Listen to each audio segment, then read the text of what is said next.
Thanks, Ben. Yeah, that was kind of cool how everything came together for Ben to help them. Ben has accounting skills, good with numbers, and that's what they needed. And so, yeah, anyway, you can ask Ben about the story. It's really cool. God using his gifts and his abilities.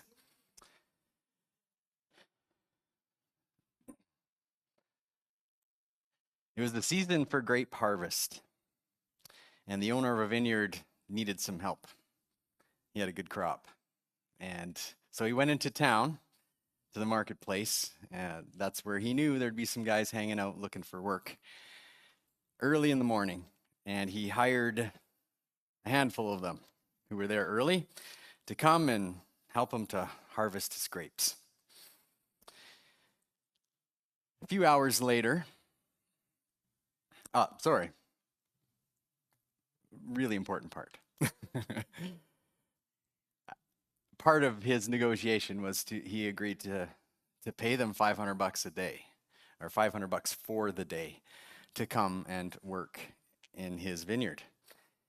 They all agreed because that was a fair wage. This is good. This is about 20. It's a 12-hour day that he was asking for, and so that's about $25 an hour. And so for this type of work, I was like, oh, yeah, we're in.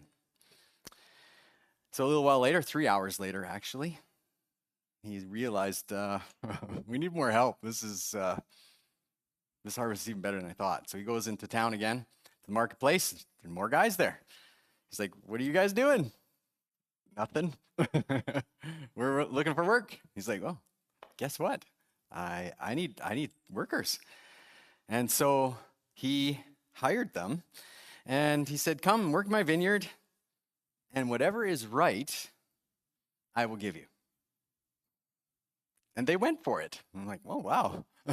He didn't even have to negotiate a price for these guys. Well, about 6 hours, halfway through the shift, he realized that we need more. Back into town he goes, and sure enough, there's more guys hanging out at the marketplace. Same thing. And then again, at the 9th hour, he's like, "We need more." Goes into town, more guys, hires them. Says the same thing. "Come, work in my vineyard, and whatever is right, I will give you." Finally, like we're coming into the end, and he's like, I need a few more guys. So he rips into town. Sure enough, there's more guys there. He's like, "Hey, you guys need some work? Why are you guys standing around? No one's hired us," they said. "All day we've been here." Okay. So he hires them, and they come back for that last hour of work. Sorry, we lost our lights there. This threw me off a little. There we go. We got something going on here. Sorry. Yeah, doesn't have to be super bright. I just needed him to see my notes. I got small writing here, so I'm like, Well, the day was done, and so the owner of the vineyard called his foreman and said, let's pay these guys." And so he said, "But let's start with the guys we hired for last." So the foreman agrees. And guys that hired last came in, and he gave them $500. Wow, $500. They worked for like an hour, and he did that for everybody who came in, all in order of how he had hired them. Finally, he gets to the first group of guys that he had hired, and they're thinking, you got to get into their minds, right? He gave these guys $500 for an hour. This could be really good. And so as they line up for their wages, the foreman pulls out the check, and they all get $500. And after receiving their wage, they looked at each other and they grumbled. "This isn't fair. The guys you hired, they worked for an hour, and you paid them the full amount." Well, the landowner stepped in because, the foreman's like looking at him, right? He's the one that told me to do it. He says, friends, I'm not being unfair to you. Didn't you agree to work for $500 for the day? Wasn't that our deal? Didn't help. And he said, you know what? I think you guys, you need to go. Like I fulfilled my part of this contract. Am I not allowed to do what I choose with what belongs to me? And then as the men turned to go, he leaned in and said, are you envious because I'm generous? So this parable, I modernized it a little, as you can tell, was told by Jesus in Matthew chapter 20. And it's a parable that evokes something, I know it does in me, I think in all of us, because there's an uncomfortable mirror in this parable that puts us all in the place of the workers who grumbled. And that's the point of the parable as well. And that is where we're supposed to see ourselves. And so today it's Thanksgiving, so happy Thanksgiving. And even though we had a rough start there and everyone's a little subdued, yeah, just because you don't feel thankful doesn't mean you aren't, right? We'll get to that. So we're going to talk about thankfulness, and we're going to put it in our Divergent Way series. And so that wasn't my original plan, but I realized the best way to become a thankful person isn't to try to be more thankful. It isn't even trying to say thanks more. There's something more to it, that it involves something in our hearts that has to change. And there's a choice involved that isn't easy. And so that's what we want to explore today. And thankfulness is a major theme throughout the scripture, throughout the Bible. Both Old Testament and New Testament writers express their thankfulness and command it. And so you find it right through the Bible. The New Testament letters, especially Paul, but all of them, they practice it. So they say what they're thankful for. And it's usually for the people they're writing to. They're thankful for those people. And then they also, in pretty much every letter, there is a command to be thankful or to give thanks. And so why? Why is this there? Why does giving thanks or being thankful matter so much? And if it matters so much, why is it so hard? Like, it's one thing to say thank you to someone else, but to be a thankful person, that's hard, because so I'm a Christian, and so there's a little bit of pressure when it comes to Thanksgiving. And I've heard a lot of Thanksgiving messages because I grew up in a Christian home, and I can't even tell you how many Thanksgiving messages I've heard, because I don't remember when I started hearing them. It's probably, I don't know, as a kid. So, and I'm not telling you how many. No guessing. But the problem is, because I know that and I feel that obligation, sometimes it feels like I have to fake it, because I'm supposed to be thankful. So ultimately, you put on whatever it is, the Christian, I have to be thankful, therefore, and you put on a fake smile and away you go, I'm thankful. And I admit I've done that. But you know what? I don't want to. I don't want to fake it. I don't want to pretend. Pretending is exhausting. And who am I pretending for? I mean, can you guys relate to that? Have you ever had to just make yourself do it? Yeah, I have to be thankful. I mean, can you relate to the workers in the vineyard? It does seem a little unfair. But it's kind of like the landowner's response is a bit of a jolt to our system. It's like, are you envious or do you begrudge my generosity? It gets me. I can relate to that. Like, uh-oh. And I don't want to, there's got to be a different way. I don't want to be like that because, I mean, what's the alternative to being a thankful person?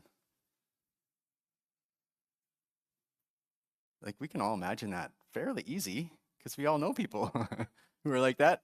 None of us are like that, though, right? But we do. We know that. You can tell. There's something about it. And so, just another question, maybe if this is the way life is designed and God's given us so much to be thankful for and called us to be a thankful people, does the church have a reputation for being thankful people? I don't really want to answer that. I mean, I think there's pockets of it. And I think all of us have had good times when, yeah, we were thankful. But I think most of us can go like, ouch. I don't know. I don't know if that's, let's just say our church, like us. Do we have that reputation in this community? I hope so. And so why is this a theme throughout? There's something inherent about it, right? It's being thankful does something inside of us. And so that's part of what I want to explore today. And so I want to answer the question, if it's so important, how do we become thankful people? Right?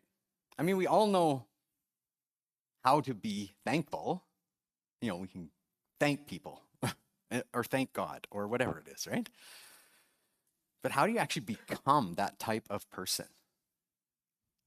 That's what I want to know because I don't want to stay where I am. I think I've grown a lot because growing up, I wasn't a very thankful kid. Yeah. Don't talk to my parents about how unthankful I was, but no, you can if you want, I guess. And it's odd because my parents really modeled it well. My dad is a farmer, grew up on a farm, and yeah, thankfulness. I think probably the way I think about being thankful comes from my mom and dad. How they responded to difficulty when there was bad years, they still gave thanks, and it was genuine. And my parents have been through some pretty tough stuff, and yet still today, my mom's health struggles, I would consider them thankful people. And so whenever I go to visit, it's Beaver Lodge, by the way, is where my parents live. My dad just retired from farming at 83, just this year. I know. It's like, he's like, it's just too much. But he loves it, right? It's like, he's like 83 and trying to make excuses for why he has to stop. I'm like, what? um, but whenever I go, and my kids have experienced this too, my dad invites us to go for breakfast with the farmers. And so if you've ever had breakfast with farmers, let me just say this. If you haven't had breakfast with farmers, you should. Because you find out all of the problems in the world and the solutions. Like, it's amazing. Some of the farmers are like, what? Yeah, yeah, if you want to know, if you're like, man, I don't get a lot of people's opinions, it's a good place to go. And so I'll often just listen. And yeah, Titus, he likes it, him. He's like a favorite there. He's not afraid to ask them any question. It's awesome. So here's where I want to go with this. We're going to explore this theme. I think there's 3 enemies of thankfulness. Actually, there's more. 3 that we're just going to do today, and then we're going to switch it. Okay, so if these are the three enemies, like, how do we become thankful people? I think our first thing is we got to be aware of what these enemies are. And so the first one, I think, is probably kind of encapsulates all the rest, and it's in entitlement. It's this idea that you're owed something, or I deserve. And so if you've been exposed to advertising, which I hear is, I can't even remember the stat, but it's constant all day, how much advertising that we get exposed to. This is a huge advertising strategy. You deserve. You've worked hard. You deserve to retire at 25. Sorry, that's a little exaggeration. Right? You deserve something. And it appeals to something in us, and we're like, yeah, I have worked hard. Yeah, I do deserve this. What is that? That's like they've discovered something really kind of like at the core of who we are.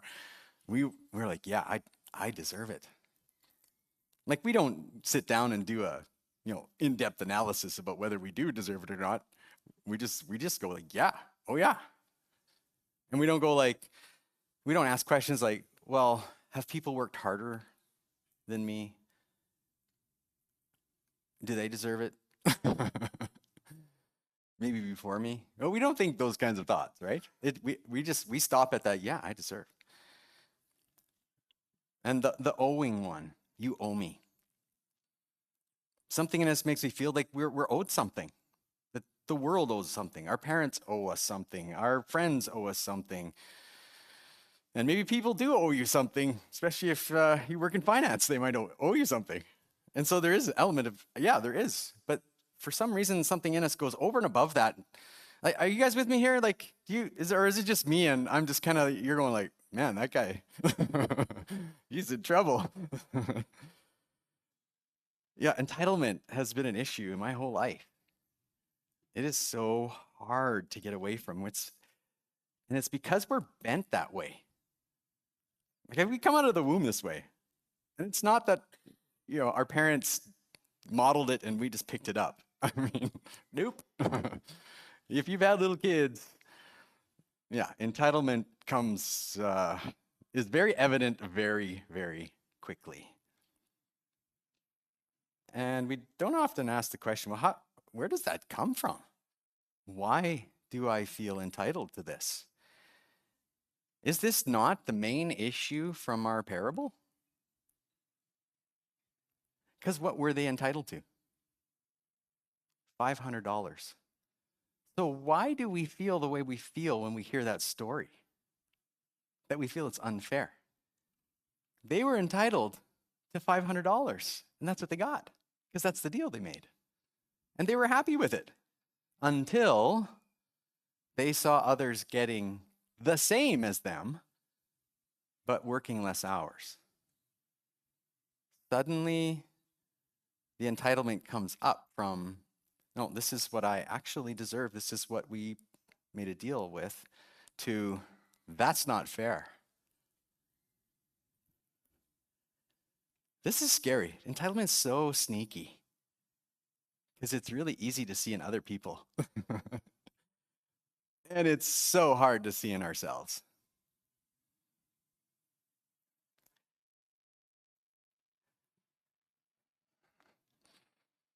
And we often, the older generations, we often look down on the younger generations, going like, oh, these kids are so entitled. Yeah, so are you. It's just, you can't see your own entitlement because it's probably some different values that you have. And so every generation struggles with this. In fact, your parents' generation probably thought the same, right? It's like, oh. In fact, I read a quote from Socrates. And so we're looking like, over 2,000 years ago, and he is complaining about the youth in the culture not paying respect, like this air of entitlement. So just in case you're thinking it's the next generation, This is the way it's been because this is a problem in all of us. Now, the second one, and we could go on entitlement for a long time, but I mean, that can be a whole sermon in itself. And then what it does, like what entitlement does to us is crazy. But we are going to touch on it a little bit in a couple minutes. Second one's envy. And it's kind of that expressive, I want what you have. Or a question, how come I didn't get that? Now this one again is really obvious because you didn't learn it from your parents. They weren't like, I can't believe you got that and I didn't. And there's this big argument and the jealousy and envy is just like all over the place. And as a kid, you're going like, oh, that's how you do life. That's how I'm supposed to be. Again, no. Right? Little kids. Envy is in there right away. Just try to give one of your kids something and and it doesn't even matter what age they are. I'm thinking little kids, but it doesn't matter. Give one kid something and not the other, what happens? The end of the world. That's what happens, right? Right? We got all of these crazy ideas about how the world's going to end or it's climate or whatever, but I think it's some kid doesn't get, his brother gets something that he didn't. And that's going to be catastrophic and end the world. But we struggle when others get something we wanted, don't we? And we have since we were little. And boy, does this parable ever, it gets me. Because that is where the generosity stuff comes in and you're like, oh, yeah, I guess. Yeah, he's being generous. And here's what I feel when I read that story. He was generous to everyone else, except for those guys. Do you guys feel that? I feel that. I think that's kind of that shock factor in that parable. Because I feel like they should get more. Like if he's really generous. And yet, that's the wage. That's if you're paying somebody, just put yourself in the owner's position. If you're paying somebody and they agreed to a wage, like aren't you able to do what you want with the resources that are yours? Yeah, of course, right? And yet it's the recipient. Someone else receives generosity, whether it's from God or from the boss or from the company or from the neighbor, and they missed you. You feel overlooked. You feel that's all part of envy. It twists us up inside, and we see it in these guys that worked for the whole day, even though they got what they had asked for. And the third one is resentment. I didn't get what I expected, but resentment doesn't just stop there, and I'm holding it against you. Right? You failed in some sort of thing to meet an expectation, and now you're going to pay for it because I'm going to hold it against you. I'm going to hold you in my debt. So that resentment just destroys any possibility of being thankful. Right? I mean, you're with me on that one. It's like when you're full of resentment, thankfulness is probably one of the last things you're thinking about. And so I just want to outline a couple of things here. Some commonalities between all three of these things. The first is a common symptom. So the common symptom, and we see it in the parable, Jesus hit on it, grumbling and complaining. It's also one of those indicators, right, of entitlement, of envy and resentment. We grumble and we complain. And you want to start in the Bible and have examples. What better example is there than of Israel when God sends Moses in to deliver them from slavery? And he does in a miraculous ways. And what do the people do? Like even before they've left Egypt, there's some grumbling and complaining, right? But especially after. And so that's not just them, by the way. That's shining a light into the human condition. That's in all of us. A common problem that we see in all of these things, and whatever else you can come up with, is the focus is on what you don't have, isn't it? Isn't that kind of that core problem? They're focusing on the wrong thing.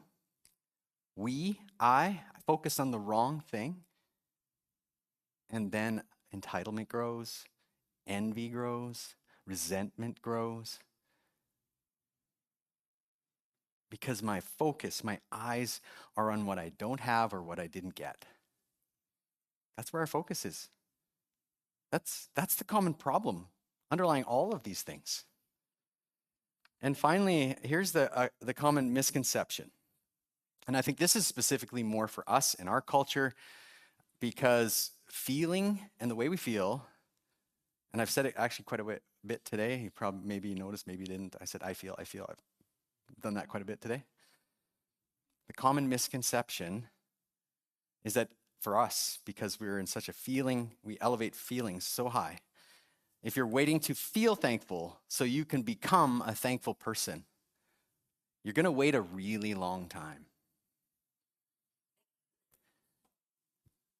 There's a number of commands in the Bible that are like this, where there's a command and we take it more as, well, really? So let's just go down one of the base commands. Love your neighbor as yourself. And my first thought is, because I've grown up in this culture, love them?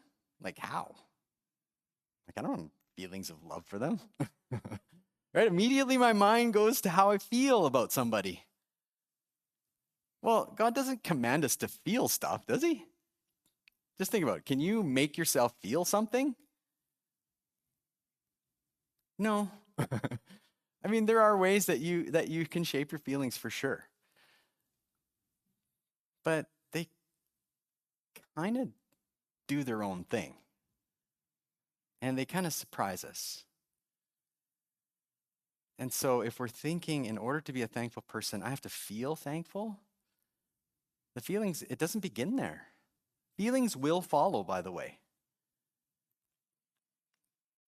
And so let's switch from the common enemy, the three enemies and the commonalities between these things. How do we become thankful people? This is what Paul says in Philippians chapter 2. Do all things without grumbling or disputing, that you may be blameless and innocent. You see what he just did here? He attached grumbling and disputing to blameless and innocent. Wow.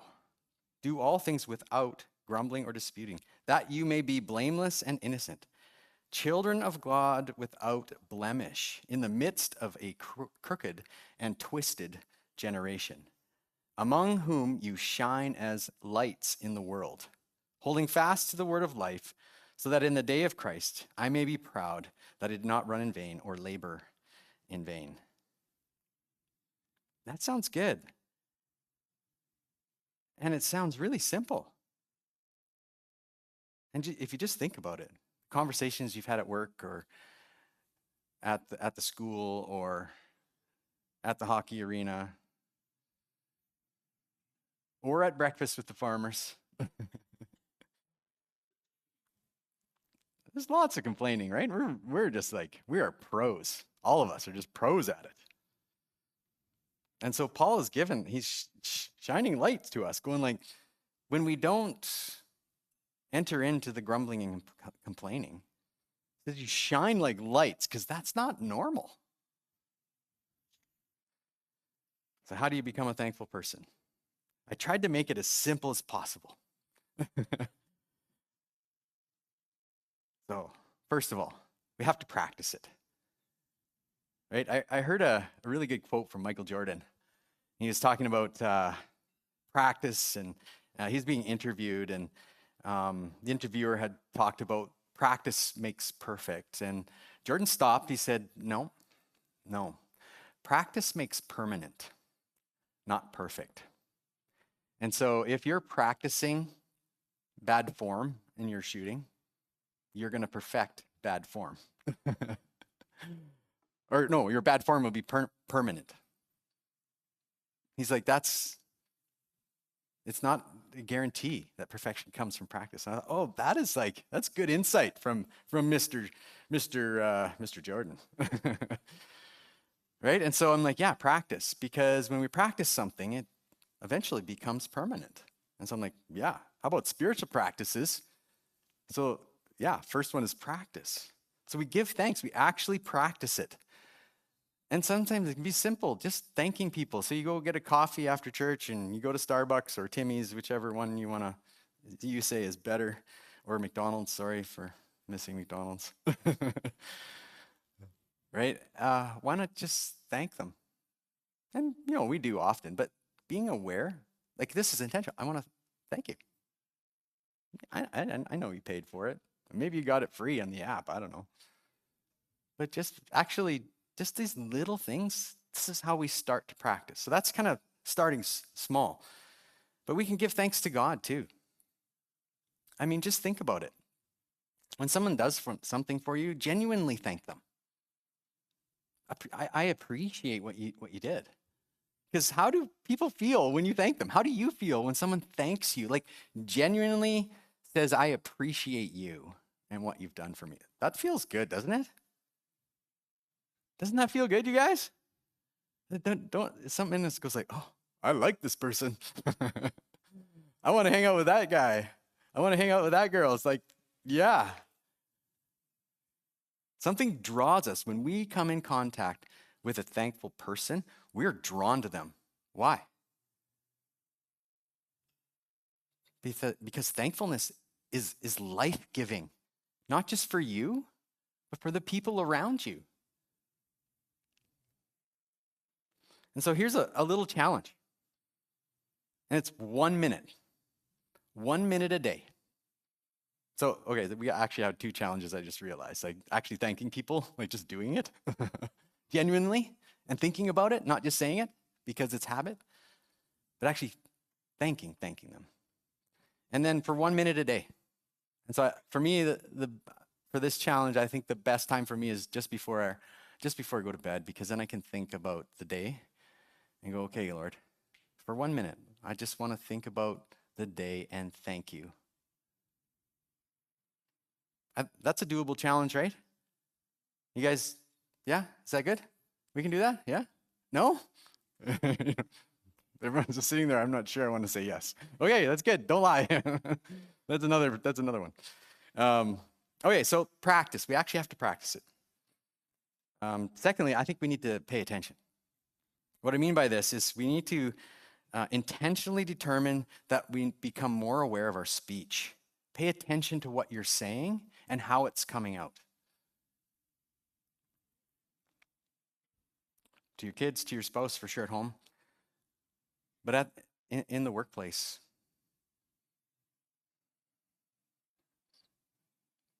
When you're playing sports or watching on TV. And you're an Oiler fan. There's a couple of names that come all the time. But be more aware of it, right? I'm not even going to go there, those guys, poor guys. But just become more aware. Start catching yourself complaining. Catch yourself about whatever.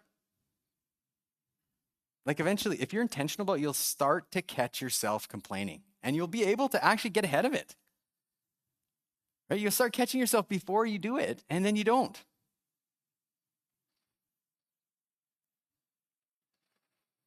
And people will notice. This is what you also have to be prepared for, that it's noticeable. Because unthankfulness does something to us inside. Like even physically. It's a heaviness. And it's a deep negativity that infects every part of our being. So it's even our physical body it affects. For sure it affects our mind. For sure it affects our emotions and our health in all of those different areas. And so I feel like, yeah, I think these are some pretty basic steps that I can do. I want to pay attention because I want to breathe life into people. I want to be part of that instead of sucking the life out of the air around me and in me. And finally, perspective. I want to change my perspective. Now, changing your perspective doesn't make you thankful. Like just think your kid doesn't, okay, this is me growing up. Didn't finish what was on my plate, which was pretty rare, but it happened. And it's there's kids that are starving to death that would love to eat that. Right? So what's going on there from the parent? Like, I think the parent is genuinely trying to do something. I don't think it's manipulative. I think they're trying to give the child perspective. But does it help? No, I don't think so. Because giving a child that sort of perspective is putting guilt on them and shame. I don't think that's the right motivation. That's not the motivation I want. That's not the motivation I want my kids. Now, I have done this. I've tried to give my kids perspective and then heard back later just how epic of a failure it was and what they got from it. I was like, oh my goodness.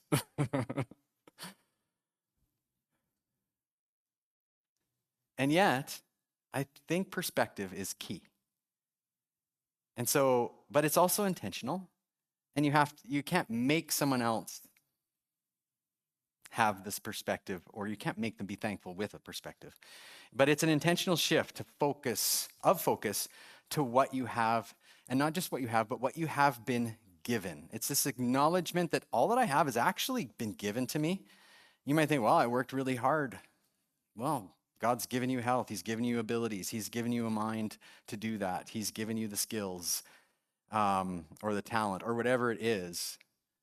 Like God's behind it all. If you keep going backwards, it's pretty tough to take credit for everything. And it's not that you didn't work hard. It's the perspective shift that I actually have more than I deserve. That's the perspective shift. That breeds thankfulness in you. But that's a difficult shift and it has to be intentional. It doesn't just happen overnight. And so, how does this begin? Thankfulness begins by shifting your focus. So this is intentional. Shifting your focus from what you do not have to what you do have. It's intentional. Because when we focus on what we didn't get or don't have, then unthankfulness and all of those three enemies of thankfulness are just going to invade our lives. And so it has to begin with a shift in perspective. And so this is more than perspective, right? This is a deeper thing, what you're focusing your life on. And so we're left with two choices, two paths. And you need to make a choice. And by not making a choice, I guess you make a choice. Because this is the path. This is the path that we are bent towards. And it's the path of entitlement. And even as Christians, this path sees somehow that God's in debt to us. That's an interesting statement. But I did all the right things. I love the right people. Why is this happening to me? Like I've said this so much. But God doesn't owe us anything. And so the path of entitlement, this is the path that's well traveled. Everywhere we go, we're faced with grumbling and complaining. It's not just out there, it's inside. Entitlement entraps and warps our expectations, right, of what we deserve. Like it totally warps it. Envy twists and devours our joy and peace. Just think of what envy does right here. Like there's a physical response in envy. You can feel it. And resentment is like poison. It's like poison for our souls. So why is this why do we as humans travel this path? Why is this the natural bent? Well, I think there is something about grumbling and complaining that's deeper than we think. I think it reinforces the entitlement, and it's very addicting. And why? This sounds so strange, but just think about it for a minute. It makes us feel good. Right? And here's what I think is happening. The ugliness and the whatever's inside of us, something in us, at a subconscious level, wants to get it out. Get it out. It can't be here.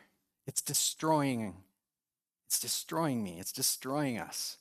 So we need to get it out. And so we release it. It's a trap. The trap we are snared by is that it feels good and right to get it out. But entitlement doesn't just plateau. It doesn't just stay there, and it doesn't decrease once we've got it out. That's how like sinister and tricky. I don't know what like tricky doesn't sound bad, right? A word like tricky, but way worse. It continues to grow. Oh, like cancer. There we go. It continues to grow and infect every area of our lives. And here's the thing. It becomes the justification for all kinds of evil in us. It's the evil coming out of us in actions and speech and what thoughts and whatever else. But it's so addicting. And I think there's something natural in there that makes us, and we're not seeing it. Well, the other path is the path of thankfulness. It's the path less taken for a reason. It's not our natural bent, and it seems foolish. It seems foolish not to complain and to be upset and to let it out. It seems foolish. Does it not? You can't keep that inside. Well, what do you do with it? Well, I'm glad you asked. We'll get that. It's coming up. See, thankfulness is a light.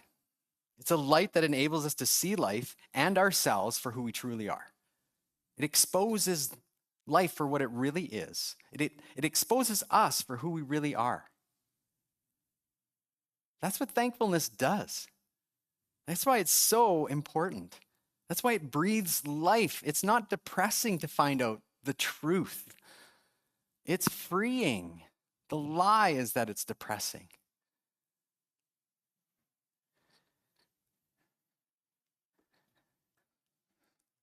Becoming a thankful person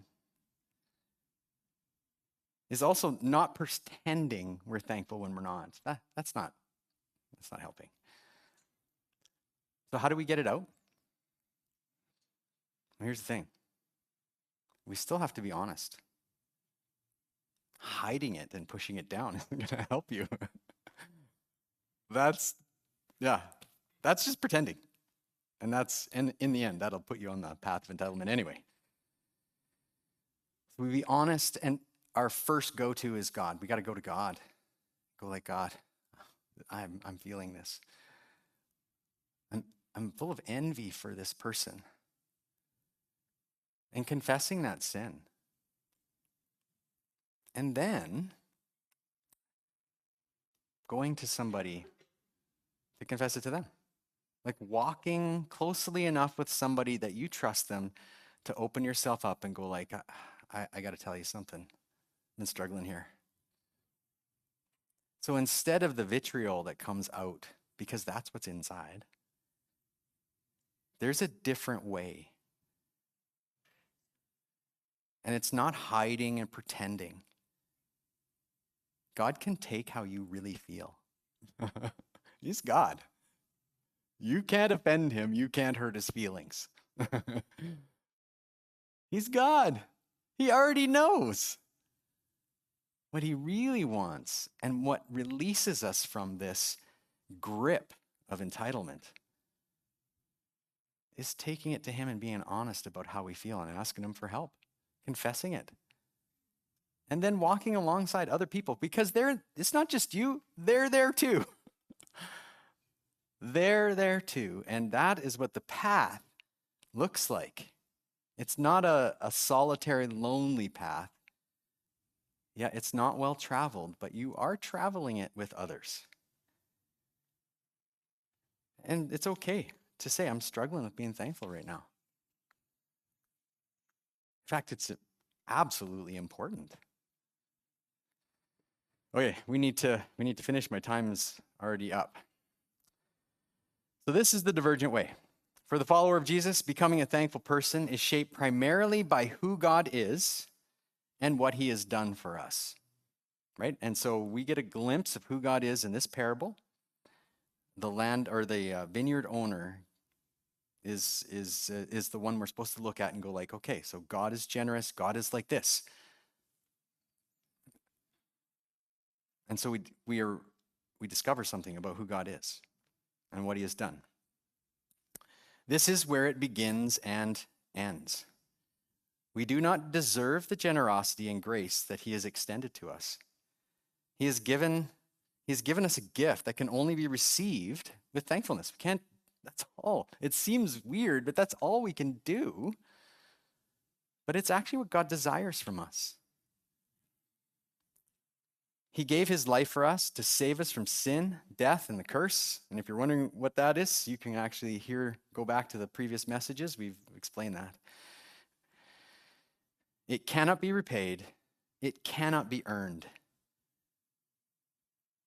It's a gift to undeserving people from the heart of a loving and generous God. That's why he's not in debt to us. That's why he doesn't owe us anything. It's actually the opposite. Do you see how entitlement flips the script? We see life upside down and we're like, no, that's the reality. And so we have these two paths. The choice is yours. What path will you choose?